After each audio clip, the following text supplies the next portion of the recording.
Et salut à toutes et à tous, aujourd'hui on se retrouve pour une nouvelle vidéo. Une vidéo pas vraiment joyeuse puisqu'en fait je suis tombé en moto.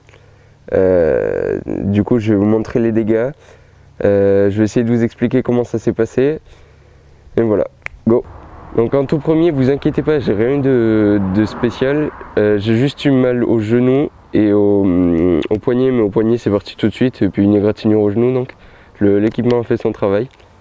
C'était plus impressionnant qu'autre chose en fait, si vous voulez, ça allait vraiment super vite. Alors en fait, c'est tout bête, hein. C'est assez classique je pense.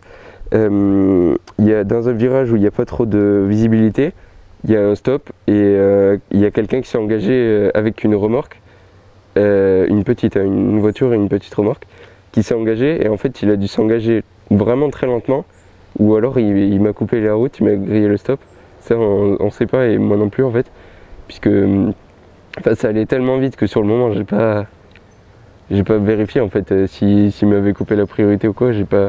Mon problème c'était la moto et moi, j'ai pas cherché à comprendre.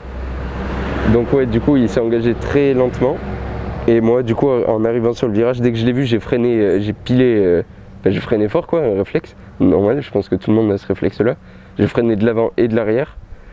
Et du coup j'ai freiné vraiment fort et en fait arrivé dans le virage un peu avant lui, genre 5 mètres avant lui, il y avait peut-être un peu plus de 5 mètres, mais il y avait une plaque de gravier et tout simplement en arrivant dessus, vu que je freinais fort, pam, tout est parti, l'avant est parti, donc j'ai rien pu faire.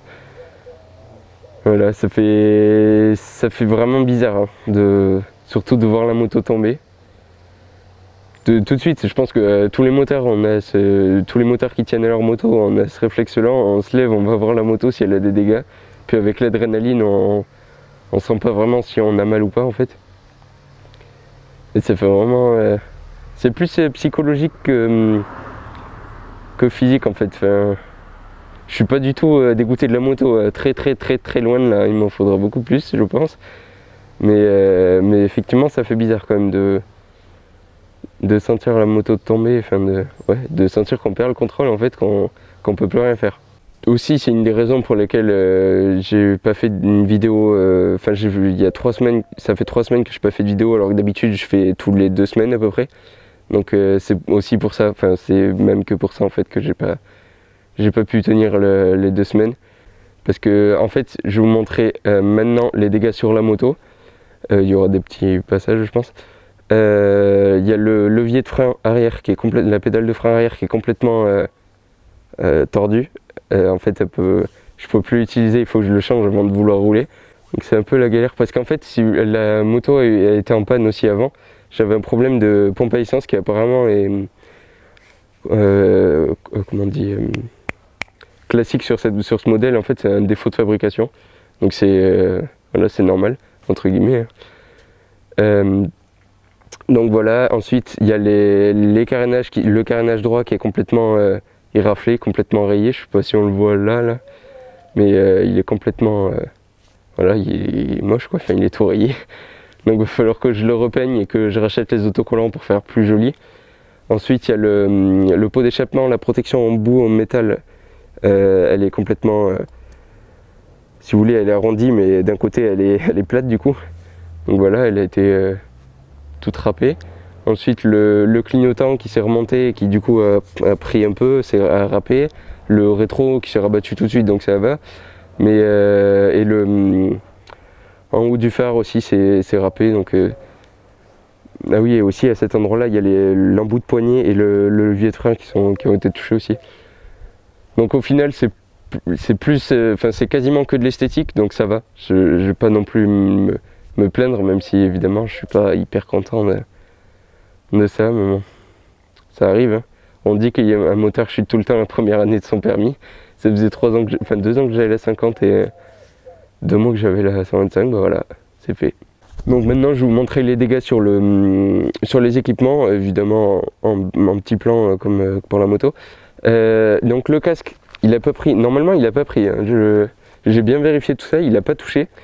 Enfin, il y a des petites éraflures mais très légères par rapport à celles de la moto, donc en fait je pense que je suis tombé, sur le corps et le casque après, en fait je me suis appuyé sur le casque une fois que j'étais par terre si vous voulez. Enfin en gros le casque a pas subi le choc. Donc normalement, enfin, il faut le changer quand il prend le choc, mais là du coup normalement c'est bon, même si je vais peut-être changer, on sait jamais. Pas par rapport à ça, mais je vais de toute façon comme projet de changer, donc on verra.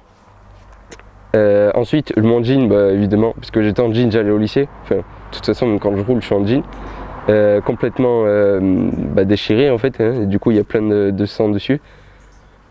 Ça bah, normal, fallait s'y attendre, hein. Et le blouson, il est un tout petit peu, enfin il est déchiré, coupé à des endroits, mais c'est pas, franchement j'étais content. Il est pas si abîmé que ça. Il est tout, enfin on voit que ça a frotté, c'est râpé, ça fait tout blanc, c'est décoloré un peu, mais enfin voilà, il a pas pris tant que ça. Donc le blouson, ouais, normalement, je n'ai pas à le changer. Donc je verrai le gant pareil, tout a fait le taf, mais super bien. Donc je recommande mon équipement. J'avais fait une vidéo sur les équipements, mais ouais, donc franchement, je suis assez content pour ça. Le gant, il n'y a qu'un petit renfort qui est un petit peu décousu, mais même je demandais à ma maman de le recoudre. Et enfin voilà, c'est réglé quoi, il n'y a pas de souci là-dessus. Donc c'est cool. Donc c'est la fin de cette vidéo, j'espère que vous avez aimé, même si c'était pas... ça change des vidéos d'habitude, puisqu'évidemment je peux pas vous montrer de vidéo où je roule puisque je peux pas rouler. Mais voilà, il fallait que je vous explique tout ça, puisque c'est quand même important dans le... Enfin pour moi c'est important de le dire, parce que je suis tombé quoi, enfin je sais pas, ça paraît logique. Du coup, me demandez pas de vidéo du crash lui-même, puisque je suis allé au lycée, donc je me balade pas avec la GoPro. Donc voilà, si vous avez aimé, donc n'hésitez pas à laisser un pouce bleu. Si vous n'avez pas aimé, un pouce rouge, mais bon, ça fait pas trop plaisir. N'hésitez pas à commenter, à vous abonner et à partager cette vidéo. Donc on se retrouve pour la prochaine vidéo. Allez, ciao!